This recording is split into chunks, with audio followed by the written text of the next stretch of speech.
All right, so ball toss. This one is very easy to teach, easy to learn. I do it with all ages. What we'll do is you'll partner up with another goalie or a coach. I'll take my 2 gloves. I'll take them off. I'll step 45 degrees, put my right glove down, step back, put my left glove down 45 degrees because those are my teaching points, so I know where I'm supposed to step every time rather than just blindly stepping. So my partner and I will have the ball. I'll have this is my ready position here. I'll put my bottom hand behind my back because you don't use that. Your top hand makes every save wherever you go. Your bottom hand is just a guide hand. So you put it behind your back to not confuse you or think they can grab it with 2 hands because you never go with your 2 hands, never catch the ball as a goalie. So I'm here. He's either going to throw it to my right glove or my left glove. He'll throw it. I step. I make my save. I always want to work on my toes facing the shooter at all times. So I always end up with my toes facing back to my partner, so I'm always square. That ball's got to go right through me. If I end up with my toes facing forward still, that ball came from here. I'm not square. I'm not cutting off that angle. So if it hits me, it still could ricochet and go in. So my toes control my hips, and my hips are always square to the shooter. So you can throw it high, you can throw it low. Wherever I go, I always end up with my I always want to say, make sure you step over and get your cup over your glove. So you make sure you're stepping your bodies on top of the glove, so you're stepping on those 45-degree angles. Then I'd step back, and then I'd throw it to him, who would have his gloves set up the same way, so you get the same repetition as it goes on.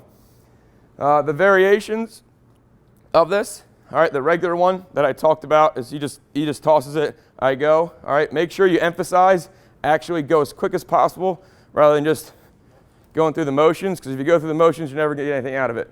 So make sure you go as quick as possible as you can. All right, the variations you have are fakes. So I always teach kids if you're like a pendulum, a clock swings back and forth.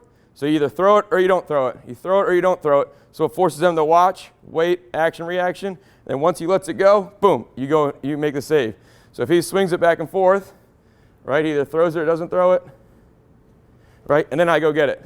So it works on me being that reaction as a goalie rather than you're always like falling forward or anticipating. So it develops them to actually hold the ground, wait, keep the balance on the balls of your feet, not your toes. If you're on your toes, you're going to fall over and be off balance. So be on the balls of your feet so you're always balanced. And if you do, your toes can act as a brake and grab into the turf and then reset yourself rather than be on your toes and fall over.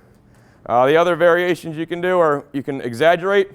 So if he throws it really far wide, so I got to really shuffle to get there, so it works on your movement. So you throw it, you don't throw it as fast, you put a little arc under it, but it forces me to exaggerate my movement, my steps, to get out there to work on your movement. If you have a kid I always call it the nail in the foot. If you have a kid that just lunges and doesn't drag his back foot, then this is a good one to over-exaggerate where he's got to get all the way out, so it works on him moving.